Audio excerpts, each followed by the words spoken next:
DJ Praveen.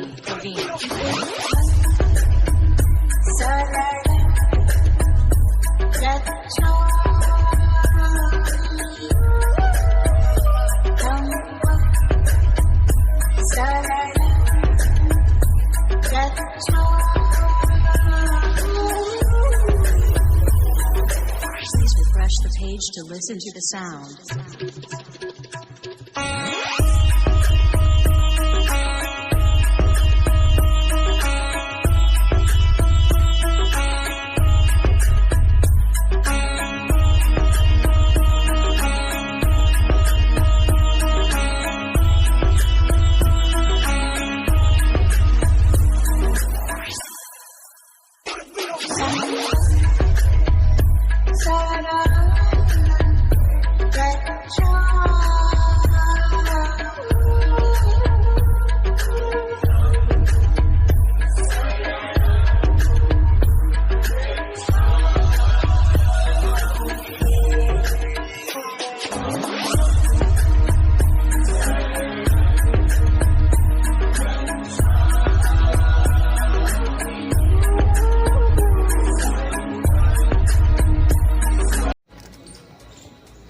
जय भीम।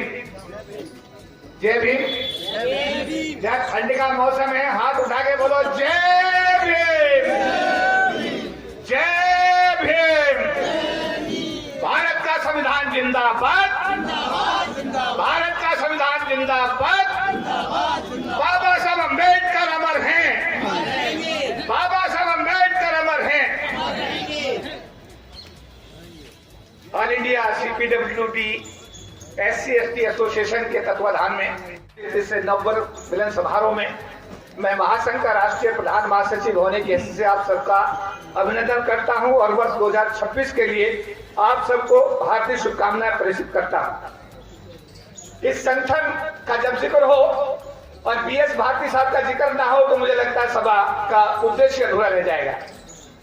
जब engineer BS Bharti इस महासंघ के राष्ट्रीय महासचिव थे तो आपका ये 22 बिल्डिंग का नए साल का कार्यक्रम और 14 अप्रैल का निर्माण भवन का कार्यक्रम अपने आप में जब ये शुरुआत हुई और आज तक ये कंटिन्यू आप लोगों ने किया हुआ है तो आज भारती साहब को भी मैं याद करता हूं और आप सबको इस आयोजन के लिए कोटि कोटि बधाई आपका मुबारकबाद देता हूं। इस कार्यक्रम में आज हमने देखा कि सेंट्रल एग्जीक्यूटिव कमेटी के बहुत सारे नए साथियों ने कार्यभार संभाला है तो मैं महासंघ की तरफ से इन सभी साथियों को चुने जाने पर हार्दिक बधाई और मुबारकबाद देता हूं। मनोहर लाल साहब जो प्रेसिडेंट बने हैं, मुकुल कुमार जी एक्टिंग प्रेसिडेंट, यशवीर सिंह जी तो पुराने नेता हमारे वाइस प्रेसिडेंट साहब हैं ही, कालूराम मीना साहब vice president, Manish Kumar ji vice president, Devendra Singh ji vice president, Yadram Meena ji general secretary, Mahendra Kumar additional general secretary, Rajendra Singh ji joint secretary और Needu Ram Meena ji joint secretary, Sonu Kumar ji joint secretary और Ankur Azad ji joint secretary, Devendra Singh ji treasurer, Mohanlal ji editor, Vivek Meena ji coordinator, Satyapal Bharti ji organise secretary, Manoj Kumar Rekhar ji organise secretary, Vijay Kumar Singh ji organise secretary और सुरेंद्र कुमार मीना जी ऑर्गेनाइज सेक्रेटरी। और इन सबके ऊपर हैं हमारे MCT परिवार, जोरदार ताली परिवार जी, बहुत सीनियर लीडर है हमारे, वो इसके चीफ पैटर्न हैं और रविंद्र कुमार साहब जो बहुत ही सीनियर एडिशनल DG से रिटायर है, नेशनल कन्वीनर, महेश जो मुकेश मीना जी जो पहले राष्ट्रीय अध्यक्ष थे वो चीफ एडवाइजर हैं और राजेंद्र कुमार जी जो इस संगठन के अभी तक राष्ट्रीय महासचिव थे वो चेयरमैन है एक्शन कमेटी के। आप सबको इस पवित्र संगठन में चुने जाने पर बहुत बहुत बधाई और मुबारकबाद। जब समाज हो, जैसा चकमा साहब से मैंने रिक्वेस्ट किया कि चकमा जी अभी आपको 10 मिनट, तो उन्होंने कहा नहीं चौधरी जी मैं बैठूंगा, तो जोरदार चकमा साहब के लिए एक बार जोरदार तालियां जो आज कार्यक्रम के मुख्य अतिथि हैं। उन्होंने कमीशन के रोल में बहुत सारी बातें बताई। कुर्सी निर्जीव होती है जी, बैठने वाले के ऊपर निर्भर करता है कि बैठा कौन है। ये बात सही गलत है? जब इंदिरा गांधी बैठी थी प्रधानमंत्री कुर्सी पर, तो देश का राष्ट्रीयकरण हुआ था, रिजर्वेशन लागू हुआ था। 40 लाख लोग SC ST समाज के सरकार की नौकरी में तत्कालीन प्रधानमंत्री की इच्छा शक्ति, राष्ट्रीयकरण और रिजर्वेशन लागू करने की वजह से गरीबी की रेखा से ऊपर आए थे। ये बात सही गलत है? अरे सही है गलत है?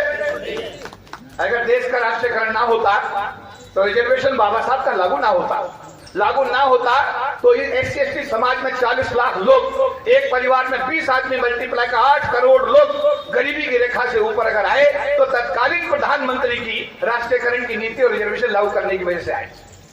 उनका बेटा बाद में प्रधानमंत्री बना, उन्होंने स्पेशल रिक्रूटमेंट ड्राइव चलाया पूरे देश में। 15 लाख SC ST समाज के लोग स्पेशल रिक्रूटमेंट ड्राइव से सरकार की नौकरी पाने में कामयाब हुए।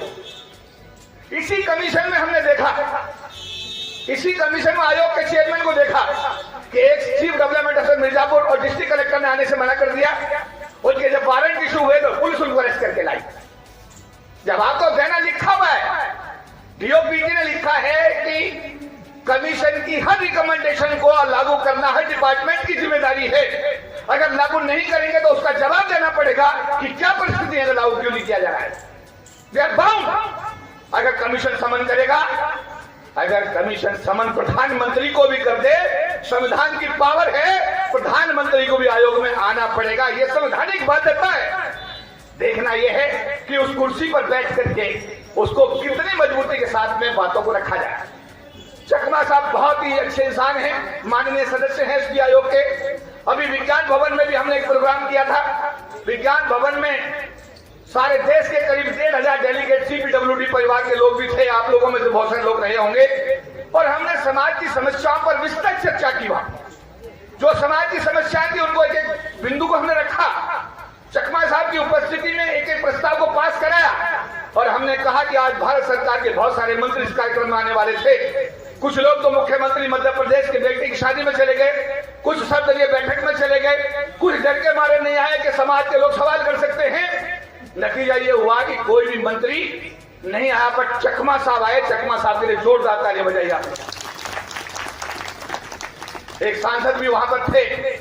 उन सांसद ने कहा गया साउथ दिल्ली के कि सारे मंदिर बन रहे देश में, अक्षरधाम भी बन रहे, राम मंदिर भी बन रहे हैं।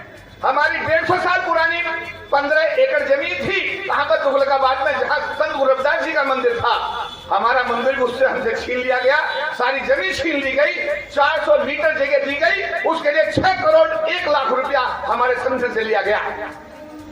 क्या हो रहा है देश में भाई? अभी चकमा साहब बोल रहे थे अत्याचार तो अपनी चरम सीमा की तरफ बढ़ रहा है भैया। जब 97 में हमने आपने आंदोलन किया था जो हमारे भारती साहब के नेतृत्व में, तब जाकर सरकार दबी थी। जब लाखों लोग दिल्ली की सड़कों पर आए थे तब संविधान में सरकार को संशोधन करने पड़े थे कि 81, 82, 85। तब ये समाज के आरक्षण को बचाने में ये महासन कामयाब हुआ था आप सबके सहयोग से। 2 अप्रैल 2018 को जब आप लोगों ने पूरा भारत बंद किया था, तो जब सुप्रीम कोर्ट के जज ने आपके SC ST जो एट्रोसिटी एक्ट को खत्म किया था, उसको फोर्स कराने के लिए समाज ने जब आंदोलन किया 2 अप्रैल 18 को, तो सरकार को फिर फुट आना पड़ा और संविधान में संशोधन करके SC ST एट्रोसिटी एक्ट को फिर मजबूत करना पड़ा। और अरावली पहाड़ियों का मामला था, जब देश आया सड़कों पे तो सरकार ने रातों रात अपना डिसीजन वापस ले लिया। किसानों के खिलाफ जो भी कानून पास हुए, जब किसान सड़क पर आए तो वो भी कानून वापस लेने पड़े। बच्चा रोता नहीं, माँ भी दूध नहीं पिलाती। मेरा आज नए साल के इस शुभ अवसर पर कहने का अर्थ ये है, SC ST समाज की हालत आज आयोग के अंदर, एक मिनट, आज आयोग के अंदर क्या हाल है? पिछली बार भी आयोग के पद खाली, इस बार जो आयोग गठित हुआ ST आयोग में 1 पद वाइस चेयरमैन का खाली पड़ा हुआ है। SC आयोग के अंदर 2 पद खाली पड़े हुए, सुनवाई हो नहीं है, हियरिंग हो नहीं रही है।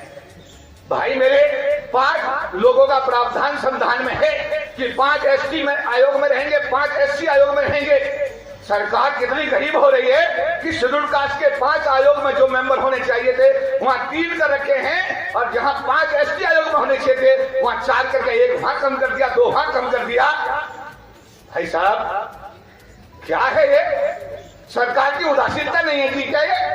अरे निजी क्षेत्र लाना जब आपकी मजबूरी है तो निजी क्षेत्र में आरक्षण क्यों नहीं होना चाहिए? डिस्ट्रिक्ट में आरक्षण होना चाहिए? हाथ उठा के बताइए, रिकॉर्डिंग होगी, होना चाहिए। सरकार की क्या मजबूरी है जी? SC/ST के प्रति उदासीनता क्यों है जी?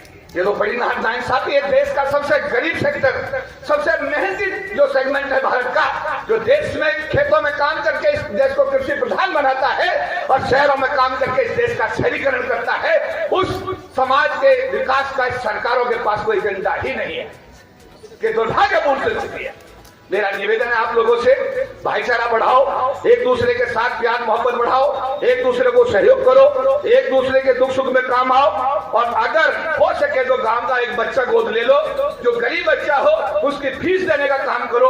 अगर आप ऐसा करोगे तो सही मानों में अम्बेडकरवाद को, यही अम्बेडकरवाद की परिभाषा होगी, अगर एक बच्चे को आप पढ़ाने के लिए फीस देने का काम करते हो। मैं एक बात उन्हें CPWD परिवार को ये निवेदन करूंगा, बहुत ही सशक्त संगठन है, महासंघ का बहुत ही महत्वपूर्ण संगठन है, क्योंकि BS भारती साहब ने इस संगठन को एज ए चेयरमैन और CPWD जनरल सेक्रेटरी के रूप में सींचने का काम किया है। तो मैं जो मीना यादराम मीना साहब जो हमारे महासचिव हैं, बहुत ही अच्छे इंसान आपने जनरल सेक्रेटरी चुने हैं। राजेंद्र कुमार जी थे, उनका तो खैर जवाब नहीं, उससे पहले जितने भी साथी थे एक से एक बढ़िया आपने नेता अपने चुने हैं। तो आगे आने वाले दिनों में महासंघ जो भी आंदोलन की तैयारी करता है, उस आंदोलन में मैं उम्मीद करूंगा कि हमारा CPWD परिवार कंधे से कंधा मिलाकर साथ देगा और उसमें अग्रणी भूमिका अदा करेगा। लास्ट में एक बात कहते हुए अपनी बात समाप्त करूंगा। बाबा साहब अम्बेडकर ने 1924 में समता सैनिक दल बनाया था, उससे सीख लेकर के कुछ लोगों ने इस देश में RSS बनाया 1925 में, और 1925 में बना हुआ RSS आज भारत पर राज कर रहा है, और बाबा साहब का समता सैनिक दल का पता नहीं है। हम लोग महासंघ के माध्यम से बाबा साहब के बनाए हुए समता सैनिक दल को पुनर्जीवित करने का काम कर रहे हैं, सैनिक बनाने का काम कर रहे हैं। हमने तय किया है कि एक साल के अंदर मिनिमम NCR में 10,000 सैनिक वर्दीधारी हम तैयार करेंगे और समता सैनिक दल को पुनः मजबूत करने का काम करेंगे। इस पावन कार्य में मैं जहां भी जा रहा हूं, देश के जिस कोने में भी जा रहा हूं, सबसे अपील करता हूं कि बाबा साहब के बनाए हुए समता सैनिक दल को मजबूत करो।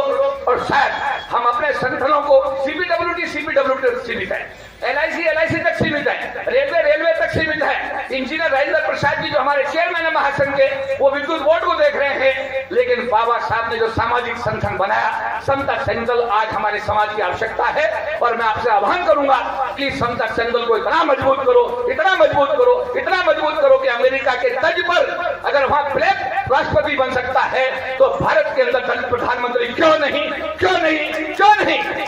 और अगर आप सामाजिक रूप से मजबूत होंगे तो निश्चित रूप से ये सपना भी बाबा साहब का हम लोग सब पूरा करने में कामयाब होंगे। एक बार पुनः CPWD परिवार का बहुत बहुत धन्यवाद, और विशेष धन्यवाद जो आप सब लोग आए इतनी भीषण ठंड में। हालांकि व्यवस्थाएं बहुत अच्छी हैं, यहाँ पर गैस के जो है हीटर भी चल रहे हैं, माहौल बहुत अच्छा बना दिया यादराम मीना जी, नरेंद्र कुमार जी ने, लेकिन फिर भी इस ठंड में सब आप लोग आए और इस कार्यक्रम को ऐतिहासिक बनाया। नववर्ष के शुभ अवसर पर आप सबको एक बार पुनः हार्दिक बधाई एवं शुभकामनाएं। जय भीम।